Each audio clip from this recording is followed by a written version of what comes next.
Hello, my name's Sandra Murphy. I'm a candidate for the Board of Trustees. I forgot that it was a candidacy for the Board of Trustees and I did not arrive in a suit. I noticed that all the other gentlemen were aware of that and arrived adequately vested. I have been a member of ARIN for, at least since 2006, since that's when I put in a policy proposal. I've been active working in the internet industry since the 1990s. I started work at the Defense Communications Engineering Center in the ARPANET days, in the NCP-TCP Flag Day transition. Anybody under 30 know what that was? No, probably not. I was very honored to be nominated for this position because there are some things that I believe are concerns that need to be addressed, and I welcome the opportunity to address those from a position at the Board of Trustees. The things that I am most concerned about are the dynamic nature of the change of the industry. You've heard that from every one of the other speakers. I looked back through some of the other Board of Trustees speeches, and as far back as 2009 and as far back as 2009, people were talking about V4 deployment and, V6 deployment and V4 runout. We also have the transfer market now, and these things are going to change the way that the community works and behaves, and we're going to have to adjust our procedures to deal with those.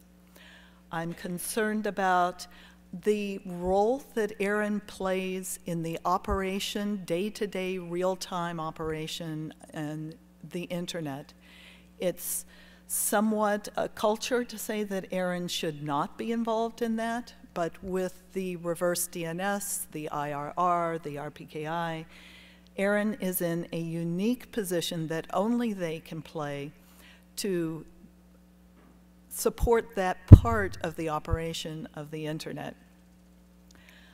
I'm concerned that the policy development process takes a long time. We have been arguing about out-of-region use for 2 years. There has to be better ways of settling our process. In a state of change that we're facing, we have to do things quicker than that.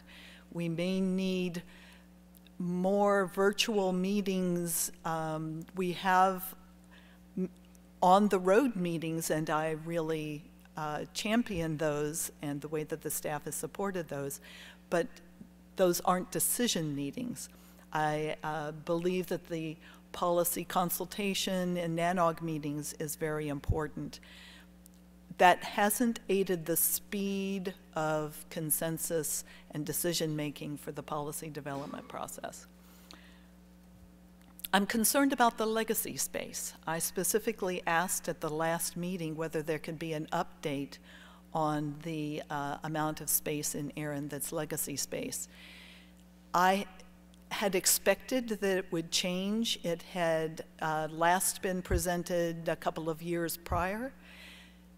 Virtually a very, very small amount of change. I don't know what we're going to do with approximately 50% of the address space and 50% of the organizations supported by ARIN that aren't members, that have no agreement, and don't have a voice in the process that's supposed to be a bottom-up stakeholder. And finally, I'm concerned about communication and the speed of communication and the number of people who actively participate in the process. The PPML list does get rather heated at times, but in as many volunteer organizations I belong to, there are certain people who will speak up all the time, but we're not hearing a widespread voice from the community. With all the candidates that you're presented with, I'm in no state of illusion that I can point to the fact that I am a better candidate than any of the others. But I ask you, please, I've taken the opportunity to speak to a number of people here about what they want from the board. Consider that carefully and make your decision as who you vote for with an informed opinion as to what's important to you and what you want the board to do and who can best bring that about for you. Thank you very much.